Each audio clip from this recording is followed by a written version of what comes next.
ఓం శ్రీ మాత్రే నమః ఛానల్లోకి స్వాగతమండి. మార్గశీర్ష అమావాస్య యొక్క విశిష్టత ఏమిటి?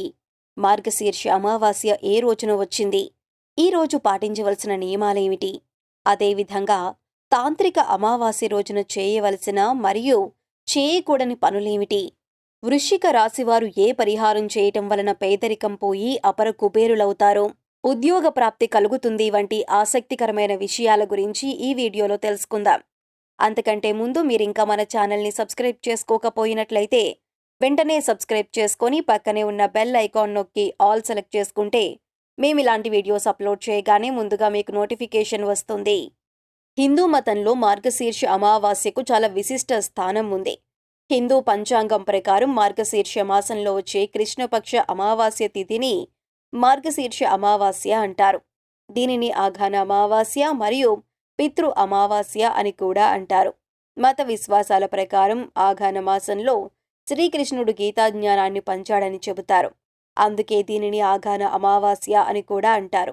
ఈ రోజున మీ పూర్వీకులను పూజించటం కూడా ప్రత్యేక ప్రాముఖ్యతను కలిగి ఉంటుంది. కార్తీక మాసంలో వచ్చే అమావాస్యతో సమానంగా ఈ ఆఘాన మాసంలో వచ్చే అమావాస్య కూడా అంతే శుభప్రదం. మార్గశిర మాసం లక్ష్మీదేవికి ప్రీతికరమైన మాసం కాబట్టి ఈ మాసంలో లక్ష్మీదేవిని పూజించటం వలన అమ్మవారి కృపా కటాక్షాలను పొందుతారు. ఈ మాసంలో అమావాస్య నాడు ఎవరైతే భక్తి శ్రద్ధలతో నియమనిష్టలు పాటిస్తూ ఉపవాసం ఉండి లక్ష్మీదేవిని పూజిస్తారో వారికి అమ్మవారి పూర్తి అనుగ్రహం లభిస్తుంది. కోరిన కోరికలు నెరవేరుతాయి, సకల అభీష్టాలు సిద్ధిస్తాయి. ఈ రోజున మీ పూర్వీకులను పూజించటానికి ఒక ముఖ్యమైన రోజుగా పరిగణించవచ్చు. ఈ రోజున పూజలు చేయటం మరియు ఉపవాసం ఉండటం వలన మన పూర్వీకులు సంతోషిస్తారని మరియు పితృదోషం తొలగిపోతుందని నమ్ముతారు. ఈ రోజున గంగా స్నానం చేయటం కూడా విశేషమైందని భావిస్తారు. ఎవరైతే పితృదోషంతో బాధపడుతున్నారో, ఎన్ని విధాలుగా ప్రయత్నించిన సంతానం కలగకుండా ఉన్నారో, జాతకంలో దోషాలెవరికైతే ఉన్నాయో వారందరూ తప్పనిసరిగా మార్గశీర్ష అమావాస్య వ్రతాన్ని ఆచరించినట్లయితే మీ జాతకంలో ఉన్న దోషాలన్నీ తొలగిపోయి మీ కోరికలు నెరవేరుతాయి. ఈ అమావాస్యకు అంతటి విశిష్టత ఏ విధంగా వచ్చిందో చూసుకున్నట్లయితే, శ్రీకృష్ణుడు ఈ అమావాస్య రోజునే అర్జునునికి గీతోపదేశం చేసినట్టుగా మన పురాణాలు చెబుతున్నాయి. అందువల్లనే ఈ అమావాస్యకు అంతటి విశిష్ట ప్రాముఖ్యత ఉంది. ఈ రోజున మీరు చేసే ఏ పూజకైనా విశేషమైన పుణ్యఫలం లభిస్తుంది. పంచాంగం ప్రకారం మార్గశీర్ష అమావాస్య డిసెంబర్ 12, 2023న ఉదయం 6:24 ప్రారంభమవుతుంది మరియు డిసెంబర్ 13, 2023న ఉదయం 5:01 ముగుస్తుంది.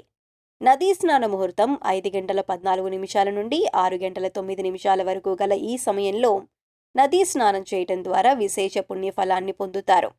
ఈ రోజున చేయవలసిన పూజా విధి విధానాలు చూసుకున్నట్లయితే, తెల్లవారుజామున లేచి మీ దినచర్యను పూర్తి చేసిన తరువాత పవిత్ర నదిలో స్నానం చేయండి.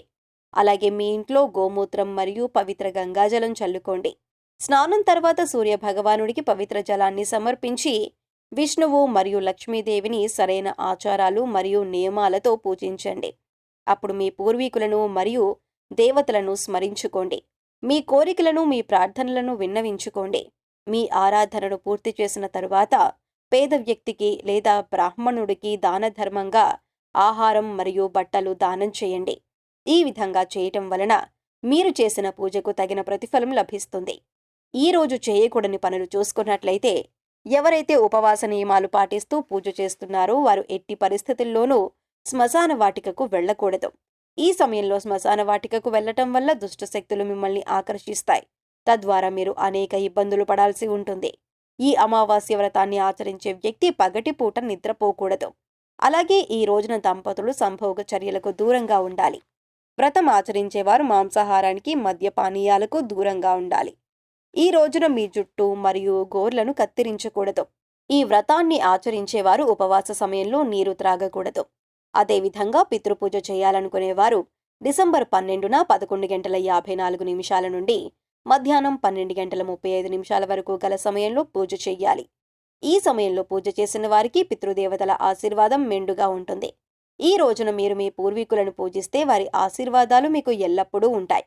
ఈ రోజున మీ పూర్వీకుల పేరిట పేదవారికి మరియు బ్రాహ్మణుడికి ఆహారం అందించండి. అంతేకాకుండా ఈ రోజున దాన ధర్మంగా అవసరమైన వారికి పాలు అందించండి. ఈ రోజున చీమలకు పంచదార కలిపిన పిండి తినిపించండి. ఇలా చేయటం వల్ల మీ పాపాలన్నీ తొలగిపోతాయి మరియు మీరు మీ అన్ని పనుల్లో పురోగతిని మరియు విజయాన్ని చూస్తారు. ఇంతటి విశేషమైన రోజున మీరు ఈ పరిహారం చేసినట్లయితే ఎంతో కాలంగా మిమ్మల్ని వేధిస్తున్న పేదరికం పోయి కోటీశ్వరులవుతారని చెప్పటంలో ఎటువంటి సందేహం లేదు. అందులోనూ ఈ సంవత్సరం ఈ అమావాస్య మంగళవారం రావటం మరింత విశేషం. మంగళవారం నాడు చేసే పరిహారానికి మరింత విశేషమైన పుణ్యఫలం లభిస్తుందని పండితులు చెబుతున్నారు. మీరు చేసే ఈ పరిహారం మీ జీవితంలో ఎన్నో సంతోషాలను, భోగభాగ్యాలను ఇస్తుంది. చాలామంది కష్టపడి పనిచేసి డబ్బు సంపాదిస్తుంటారు. కానీ వచ్చిన డబ్బు వచ్చినట్లే ఇతరుల చేతుల్లోకి వెళుతుంది. ఇంట్లో ధనం నిలువని కారణంగా ఆర్థిక కష్టాలను ఎదుర్కొంటారు.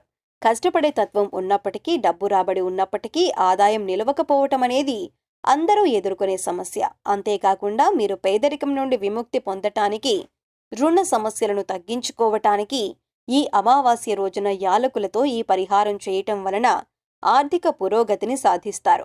మీ యొక్క ఇబ్బందులన్నీ పూర్తిగా తొలగిపోతాయి. లక్ష్మీదేవికి ప్రీతికరమైన వస్తువుల్లో యాలకులు ఒకటి.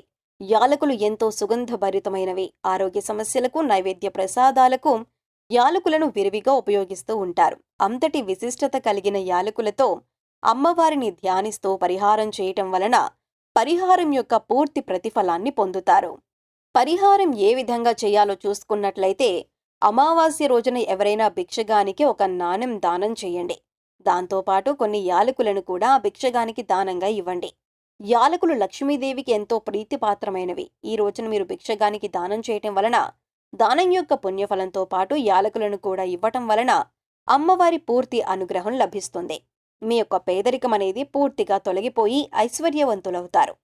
ఎవరైతే ఉద్యోగంలో ప్రమోషన్ కోసం ఎదురు చూస్తున్నారో, ప్రభుత్వం ఉద్యోగం కోసం ఎన్నో రకాల పరిహారాలు చేసి విసిగిపోయిన వారెవరైతే ఉన్నారో, ఇంకా చేస్తున్న ఉద్యోగంలో ఎదుగుదల కావాలనుకునేవారు, ఉద్యోగంలో ఆశించిన ఆదాయం రాక ఇబ్బంది పడేవారు ఈ పరిహారం చేసినట్లయితే మీ యొక్క కోరికలన్నీ కూడా తీరుతాయి. ఈ రోజున మీరొక ఆకుపచ్చని వస్త్రం తీసుకొని కొన్ని యాలకులను వేసి మూట కట్టి రాత్రి పడుకునే ముందు మీ దిండు కింద పెట్టుకోండి. ఉదయం లేచిన తర్వాత ఆ యాలకులను ఎవరూ చూడకుండా ఏదైనా చెట్టు మొదట్లో వేయండి. ఈ విధంగా చేయటం వలన లక్ష్మీదేవి యొక్క అనుగ్రహం సిద్ధించి మీకు సకాలంలో ఉద్యోగ ప్రాప్తి కలుగుతుంది. మార్గశీర్ష అమావాస్య రోజు ఈ పరిహారాన్ని పాటించటం వలన వారి జీవితంలో అదృష్టాన్ని, అదేవిధంగా శుభ ఫలితాలను, శుభయోగాన్ని పొందుతారు. ఎందుకంటే యాలకులు చాలా పవిత్రతను కలిగి ఉంటాయి. అదేవిధంగా లక్ష్మీదేవి అమ్మవారికి చాలా ప్రీతికరంగా చెబుతారు. యాలకులతో చేసే ఏ పరిహారమైనా సరే ఖచ్చితంగా సిద్ధిస్తుంది. 100% ఈ పరిహారం వలన ఫలితాన్ని పొందుతారు. ఈ పరిహారాన్ని చేయటం వలన శ్రీ మహావిష్ణువు లక్ష్మీదేవి అనుగ్రహం మీపై ఉంటుంది. రెట్టింపు శుభ ఫలితాలను పొందుతారు.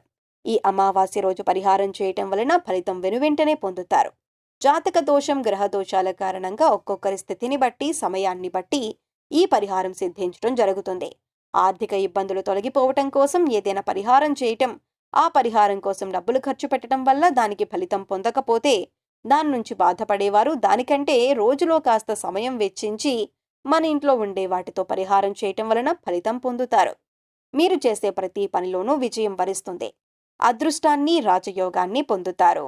సో చూశారు కదండి, డిసెంబర్ 12 మార్గశీర్ష అమావాస్య యొక్క విశిష్టత ఏమిటి, ఈ రోజు పాటించవలసిన నియమాలేమిటి, అదేవిధంగా తాంత్రిక అమావాస్య రోజున చేయవలసిన మరియు చేయకూడని పనులేమిటి, ఏ పరిహారం చేయటం వలన వృశ్చిక రాశి వారు పేదరికం పోయి అపర కుబేరులవుతారు, ఉద్యోగ ప్రాప్తి కలుగుతుంది వంటి ఆసక్తికరమైన విషయాల గురించి ఈ వీడియోలో తెలుసుకున్నాం కదా.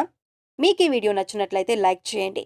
మీ ఫ్రెండ్స్ అండ్ ఫ్యామిలీ మెంబర్స్లో ఎవరైనా సరే వృశ్చిక రాశి వారు ఉన్నట్లయితే వారితో ఈ వీడియోను షేర్ చేసుకోవటం మర్చిపోకండి.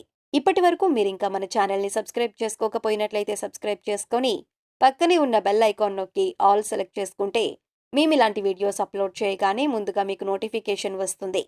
మరొక చక్కటి వీడియోతో మళ్ళీ కలుసుకుందామండి.